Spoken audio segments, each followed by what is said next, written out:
Olá, meus caros, voltamos então com a sequência do estudo dos direitos fundamentais. Bom, vimos as características dos direitos fundamentais, vimos as dimensões, né? E vimos que eles não estão previstos só num determinado título da Constituição Federal, mas que estão espalhados por todo o texto da Constituição Federal. E qual é a abrangência dos direitos fundamentais? Eu falei para vocês que os direitos individuais e coletivos que estão previstos no artigo 5º, um dos artigos mais importantes da Constituição, embora a gente tenha que sempre lembrar que não existe hierarquia entre normas fundamentais, mas é um dos mais importantes porque estabelece direitos fundamentais, um rol extenso de direitos fundamentais. Lá no artigo 5º, no caput, diz o seguinte, olha: todos são iguais perante a lei, sem distinção de qualquer natureza, garantindo-se aos brasileiros e aos estrangeiros residentes no país a inviolabilidade do direito à vida, à liberdade, à igualdade, à segurança e à propriedade, nos termos seguintes. E aí vem uma enxurrada de incisos aqui, né? Que a gente vai estudar os mais importantes, os mais relevantes aqui do artigo 5º. O que é interessante desse caput aqui, que ele fala assim, olha, que garante aos brasileiros e aos estrangeiros residentes no país. Então, a pergunta que eu faço: quem são os titulares dos direitos fundamentais?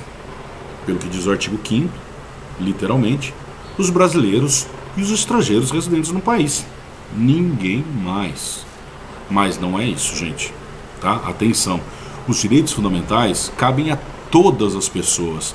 Por exemplo, os estrangeiros que não são residentes no país. O estrangeiro que sofre um turista estrangeiro que sofre uma prisão ilegal, né, ele tem o direito ao habeas corpus, né? E assim em relação a vários direitos. Aliás, não só a pessoa física tem direitos fundamentais, mas a pessoa jurídica também.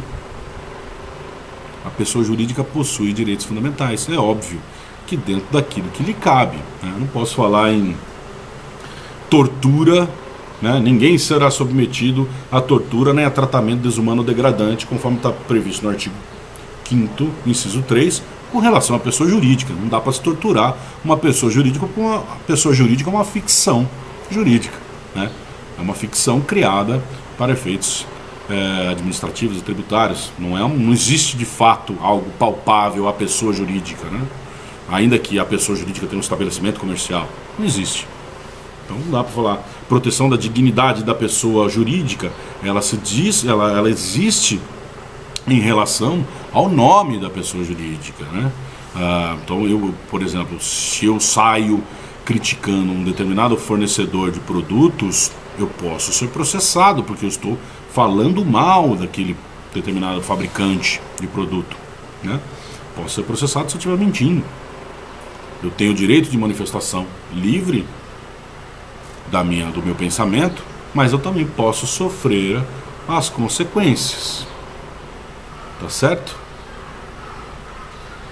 Então, não só o brasileiro e o estrangeiro residente no país, mas outras tantas pessoas possuem direitos fundamentais, como os estrangeiros, os apátridas, aqueles que não têm nacionalidade. Quando a gente estudar a nacionalidade, nós vamos ver que existem pessoas que são sem nacionalidade, são apátridas, né? Os estrangeiros turistas, como eu falei, e até as pessoas jurídicas são titulares dos direitos. Então o rol ali, constante no caput do artigo 5º, brasileiros, estrangeiros residentes no Brasil, é um rol exemplificativo. Bom, tratados internacionais de direitos humanos, eu já falei para vocês que existe uma divergência em relação se os tratados de direitos humanos são ou não normas com status constitucional. Para alguns, só aqueles aprovados com código de emenda é que são, para outros, todos são. E já falei para vocês do posicionamento do STF, dizendo que os tratados internacionais que não foram aprovados com código de emenda têm status de norma supralegal. Então aqui eu estou falando, empacotando aqui, o estudo da abrangência dos direitos e garantias fundamentais. Muito bem. Agora a gente vai falar de aplicabilidade das normas definidoras dos direitos e garantias fundamentais, né? Vamos lá no artigo 5º. Vamos ler o parágrafo 1º. Diz o seguinte no parágrafo 1º: as normas definidoras dos direitos e garantias fundamentais têm aplicação imediata, né? Bom, a gente acabou de estudar eficácia e aplicabilidade das normas constitucionais, né? Foi o nosso plano de aula passado. Lá nós vimos que algumas normas sofrem de uma síndrome da ineficácia das normas constitucionais. Ou seja, elas precisam que o legislador infraconstitucional crie uma lei e faça uma mediação entre o que está na Constituição e a realidade para que sejam aplicáveis aos casos concretos, né? Inclusive tem uma atividade aí que vocês estão desenvolvendo nesse sentido, com questões sobre a aplicabilidade e eficácia das normas constitucionais. E os direitos fundamentais, se a gente pegar o artigo 6º, por exemplo, né, diz o seguinte: são direitos sociais a educação, a saúde, a alimentação, o trabalho, a moradia, o transporte, o lazer, a segurança, a previdência social, a proteção à maternidade, à infância, a assistência aos desamparados na forma desta Constituição. Basta esta previsão do artigo 6º para que esses direitos se implementem? Não. São necessárias políticas públicas e ação governamental, ação da administração pública, do poder executivo, para a implementação de direitos desta categoria que estão previstos no artigo 6º. Muito bem. Essas são normas de aplicabilidade imediata e eficácia limitada, né? Naquilo que a gente estudou. Então, se a aplicabilidade é imediata, significa que depende da mediação, né? Como é que, então, o parágrafo 1º do artigo 5º diz que as normas definidoras dos direitos e garantias fundamentais têm aplicação imediata se depende do legislador infraconstitucional? De fato, uma coisa é a aplicação e outra é a aplicabilidade, tá? Vamos lembrar aqui: a aplicabilidade é a capacidade de gerar efeitos ao caso concreto, conforme disse o Rodrigo Padilha, trouxe para vocês no plano nas aulas anteriores. E eficácia é a capacidade de gerar efeitos. Toda norma tem eficácia, mas algumas têm uma eficácia limitada, né? E dependem da mediação para serem aplicáveis aos casos concretos. No entanto, o parágrafo 1º está dizendo que as normas definidoras dos direitos e garantias fundamentais, dentre os quais se inclui os direitos que estão no artigo 6º, têm aplicação imediata. Bom, significa o seguinte: aplicação não é a mesma coisa que aplicabilidade. A aplicabilidade é a capacidade de gerar efeitos no caso concreto. A aplicação é a obrigatoriedade do aplicador do direito extrair o máximo possível de efeitos das normas. Ou seja, o julgador, o poder judiciário, não pode se furtar à aplicação dos direitos fundamentais ao caso concreto, sob a alegação de que as normas são de eficácia limitada.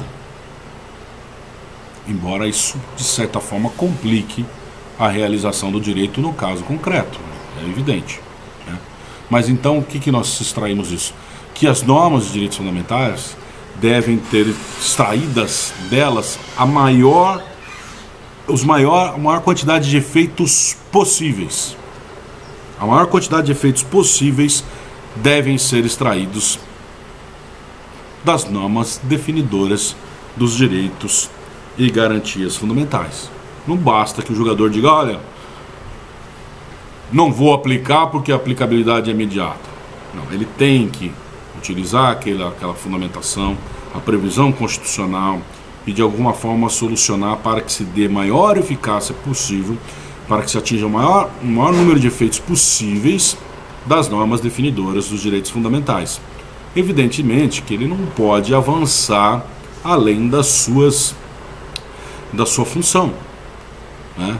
Não pode o juiz da comarca de Jaú determinar que o serviço público de transporte seja implementado, ou seja,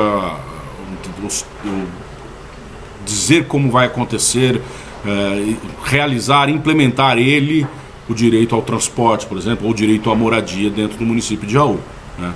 Mas ele pode exigir que o poder público tome providências em razão desta previsão do parágrafo 1º do artigo 5º. Muito bem? Bom, aí agora eu vou falar para vocês da eficácia dos direitos fundamentais, tá? Bom, os direitos fundamentais, eles surgem de uma luta do cidadão em relação ao Estado. Primeiramente, limitando o poder do Estado. Depois, num segundo momento, exigindo que o Estado atue para implementar direitos sociais. Nós vimos isso, acabamos de ver. Então, quando a gente vê essa relação, nós vemos uma relação do cidadão para com o Estado. A exigência da produção de efeitos, os efeitos produzidos nesta relação entre o cidadão, o súdito e o Estado soberano, a esses efeitos é dado o nome de eficácia vertical, por causa dessa relação. Bom, então, se nós temos eficácia vertical, nós podemos ter eficácia horizontal dos direitos fundamentais? Ou seja, nós podemos ter direitos fundamentais sendo aplicados em relações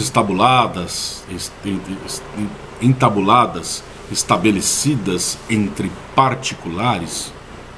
Sim, podemos, né? Vamos dar uma olhadinha nisso. Mas isso não é pacífico, né? Porque alguns doutrinadores entendem que essa eficácia não é possível, que os direitos fundamentais dizem respeito a uma relação entre o súdito, entre o cidadão e o Estado. Então, só teria eficácia vertical. E alguns países adotam esse entendimento. Então nós temos basicamente 3 posicionamentos em relação aos países, aos estados. 1. Não existe eficácia horizontal.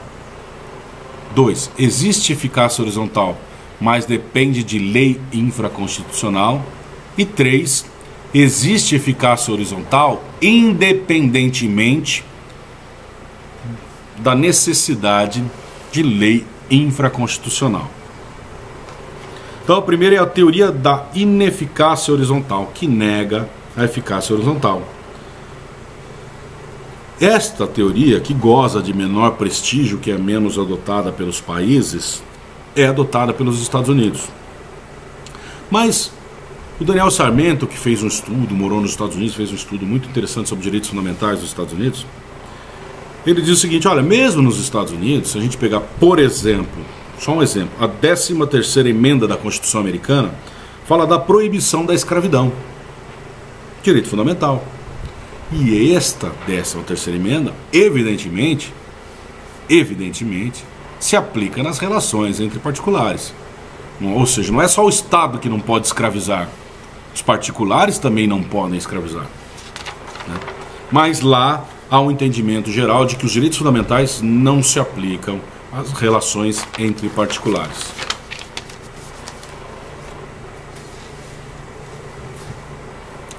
Teoria da eficácia horizontal indireta.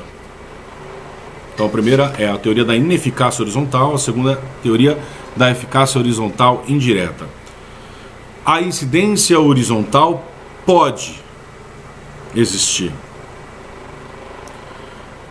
mas desde que haja uma intermediação, uma mediação feita pelo legislador. Então, existe a previsão na Constituição, mas esses direitos da Constituição, esses direitos fundamentais na Constituição, não se aplicam diretamente às relações interparticulares, é preciso que o legislador infraconstitucional crie leis dizendo, olha, neste caso se aplica o direito fundamental, ou tratando da relação entre particulares em observância a um princípio fundamental aí, um princípio de direito fundamental, tá? Exemplo de país que adota esse entendimento da eficácia horizontal indireta é a Alemanha, tá? Qual é a crítica que a Alemanha faz à teoria da eficácia horizontal direta que nós vamos estudar agora? É que a necessidade de se separar o que é público do que é privado. E a autonomia da vontade é um dos pilares do direito privado, né? Então, a autonomia, o particular pode agir, por exemplo, o particular tem a obrigação de contratar um funcionário de uma determinada etnia se ele é melhor do que o outro ou não, né? Olha, aqui é a autonomia da vontade, ele tem autonomia para decidir. Se ele quiser contratar uma pessoa loira de olho azul que seja incompetente no lugar de uma pessoa negra, ele pode. E de fato no Brasil também isso é admitido com relação a esse exemplo. Mas por que eu estou usando esse exemplo? Porque na Alemanha se diz o seguinte, olha, é preciso que o particular seja preservada a autonomia da vontade, tá? Bom, e por fim nós temos a teoria da eficácia horizontal direta, que independe da existência de norma infraconstitucional, para que os direitos fundamentais previstos na Constituição sejam aplicados ao caso concreto, tá? E um dos países que adota isso é o Brasil. Além do Brasil, Portugal, Itália e Espanha adotam esse posicionamento. Olha, então não é preciso que o legislador crie uma legislação infraconstitucional para a aplicação dos direitos fundamentais aos casos havidos entre particulares, tá? Não é preciso. Embora não se possa exigir dos particulares certas especificidades. Por exemplo, os particulares não são responsáveis por gerir o bem comum, né? Então, se eles não são responsáveis por gerir o bem comum, eles não têm a obrigatoriedade de respeitar todos os direitos fundamentais, como o exemplo que eu dei. Na verdade, no Brasil, embora a gente reconheça a incidência dos direitos fundamentais nas relações entre particulares, no caso do exemplo que eu dei, o estabelecimento, a pessoa jurídica ou pessoa física que vai contratar alguém, ela pode contratar a pessoa loira de olho azul que seja mais incompetente ou não seja tão competente quanto uma pessoa negra, né? Porque ela quer uma pessoa de uma determinada aparência no seu atendimento, no seu balcão, enfim, né? Isso é possível, né? Mas em outras situações o STF já reconheceu a incidência dos direitos fundamentais nas relações entre particulares. Vou dar exemplo. Numa determinada fábrica de lingerie, as mulheres eram submetidas à revista íntima. E a revista íntima era feita no meio das colegas, né? Para que elas não levassem ali, não vestissem peças de lingerie e levassem para casa embaixo da roupa. Não furtassem da própria fábrica. E o STF reconheceu que ali havia um desrespeito à dignidade da pessoa humana, reconhecendo a incidência de direito fundamental, a relação entre particular. Uma outra determinada empresa aérea multinacional francesa estabelecia diferença de salário para os seus funcionários trabalhadores no Brasil, né? Por serem brasileiros. Então o funcionário francês ganhava mais do que o brasileiro. E uma reclamação trabalhista que chegou até o STF reconheceu, olha, aqui há um desrespeito ao princípio da igualdade, ao princípio da isonomia. Não se pode remunerar melhor o funcionário francês da empresa francesa do que o funcionário brasileiro que desempenha as mesmas funções no mesmo local. Outro exemplo, um determinado cooperado de uma cooperativa foi expulso da cooperativa sem que lhe fosse garantido o direito à ampla defesa e ao contraditório dentro de um processo administrativo na cooperativa, né? Ele precisaria ter respondido um processo administrativo em que fosse oportunizado a ampla defesa, o exercício da ampla defesa e do contraditório das provas, de contradizer as provas que foram apresentadas contra ele, e isso não aconteceu. Ele foi sumariamente expulso da cooperativa. Também chegou ao STF, o STF reconheceu que não foi observado o direito à ampla defesa e ao contraditório, ou seja, incidência de direitos fundamentais na relação entre particulares, entre a cooperativa e o seu cooperado. E existem outras tantas decisões nesse sentido, tá? Então aqui no Brasil, pelo menos em análise da jurisprudência do STF, é possível dizer que nós adotamos a teoria da eficácia horizontal direta, sem a necessidade da intermediação do legislador infraconstitucional, tá? É possível que vocês encontrem ainda a menção à eficácia diagonal, né? Nós falamos da eficácia vertical, cidadão e Estado, falamos da eficácia horizontal, relação entre particulares, e é possível que vocês encontrem alguns doutrinadores dizendo eficácia diagonal. Por que eles colocam essas situações? Porque eles dizem que em algumas relações entre particulares, a diferença de poder entre esses particulares é tamanha que não se pode dizer que é uma eficácia horizontal dos direitos fundamentais, mas uma eficácia diagonal, porque um está acima do outro, como por exemplo o trabalhador em relação o empregador em relação ao empregado, o fornecedor de produtos e serviços em relação ao consumidor. Muito bem, então vocês talvez encontrem aí algumas menções à eficácia diagonal dos direitos fundamentais. Bom, além disso tudo que eu falei para vocês, nós temos aqui também a eficácia irradiante dos direitos fundamentais. Os direitos fundamentais têm uma eficácia tão importante que eles irradiam, né? Eles são tão importantes que eles irradiam a eficácia, seus efeitos irradiam para além das relações entre o indivíduo e o Estado, fornecendo valores ao poder legislativo na elaboração da legislação, ao poder judiciário no julgamento dos processos, tá? De uma forma geral, e ao poder executivo na execução, no comando da administração pública. Muito bem? Essa é a eficácia irradiante dos direitos fundamentais, para que os direitos fundamentais sejam observados na criação das leis, nas decisões judiciais e na administração da máquina pública. Muito bem? Bom, assim nós terminamos o plano de aula e na próxima semana eu vou postar ainda essa semana para vocês novos planos de aula para que a gente continue o estudo dos direitos e garantias fundamentais até onde der aqui nesse semestre. Muito bem? Até mais, ótima semana a todos.